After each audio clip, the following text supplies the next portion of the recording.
Good morning, YouTube. Good morning, YouTube. I just woke up. It's early. It's about 7:18 right now.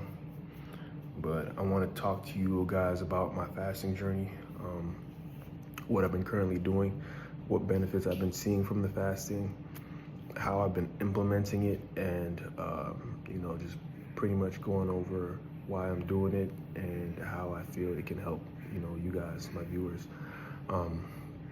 So first and foremost, fasting is really good for physical benefit, right? So fasting became an extremely popular diet, I think, in the early, I'm not actually entirely sure, but I'm guessing somewhere within the 20th century early on.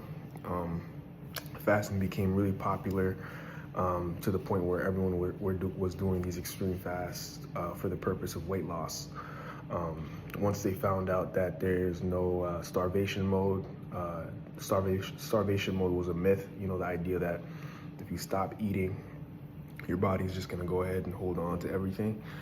They actually debunked that and found that not to be true. When in reality, if you were to fast for a while, the body is going to drop body fat, and you're going to lose weight as a byproduct of that, regardless of what internal mechanisms go on.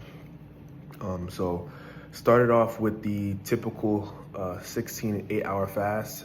Going to bed. That's when you fast for 16 hours, and then you eat within an 8-hour window. That's the most generalized version of the fast. That's the easiest one that people do.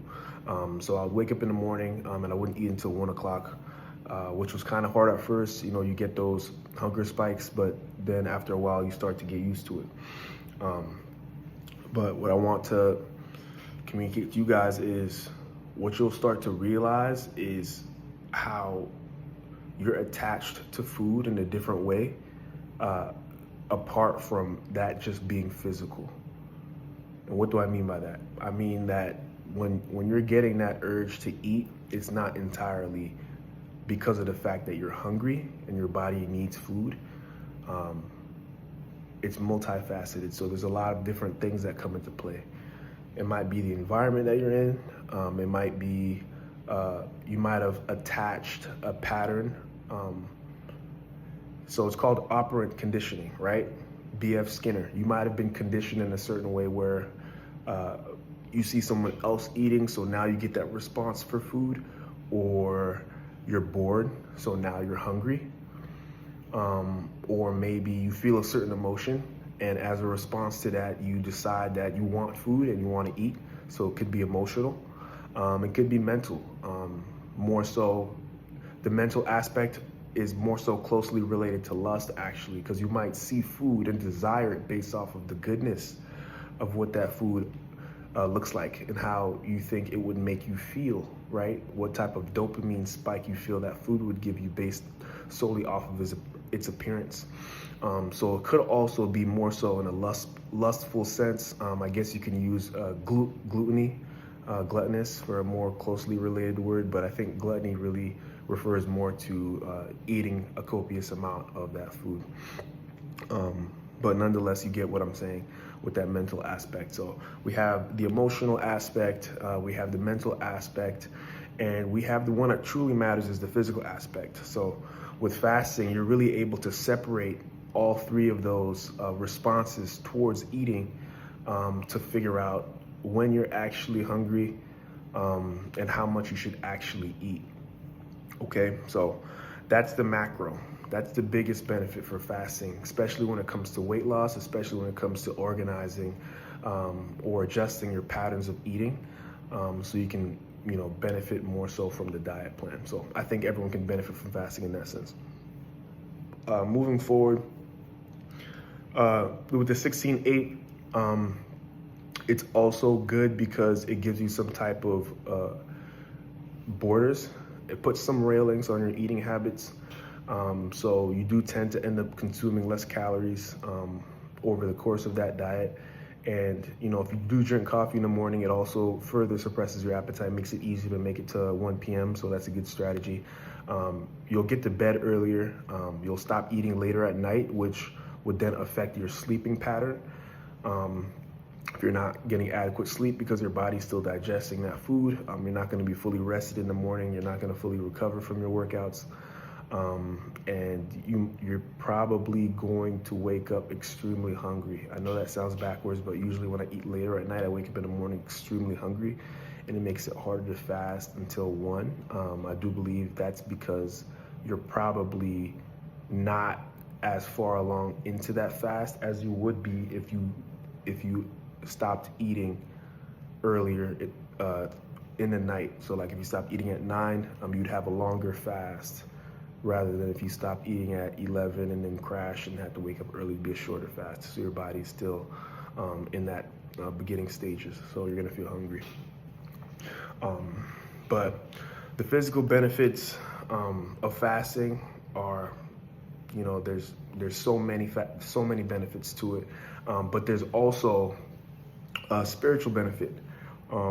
There's also a spiritual benefit to the fasting. It does make you think about your thinking patterns change, right? You're not thinking about food all the time. You're not consistently digesting food. So you're able to connect a little deeper. During your workouts, you feel a little bit more connected once you're kind of settled into the fast.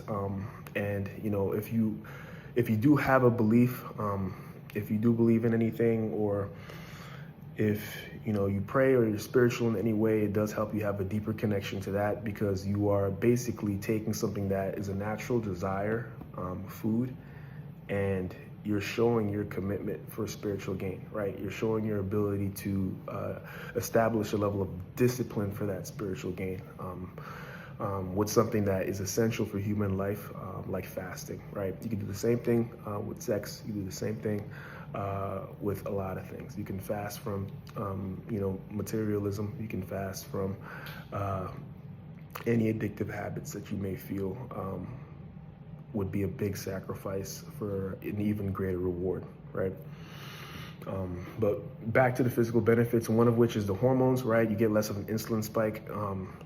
With less of that insulin spike, you don't have those sugars being absorbed into the cells. Your insulin sensitivity does increase as well. So anytime you do eat food, the body's more,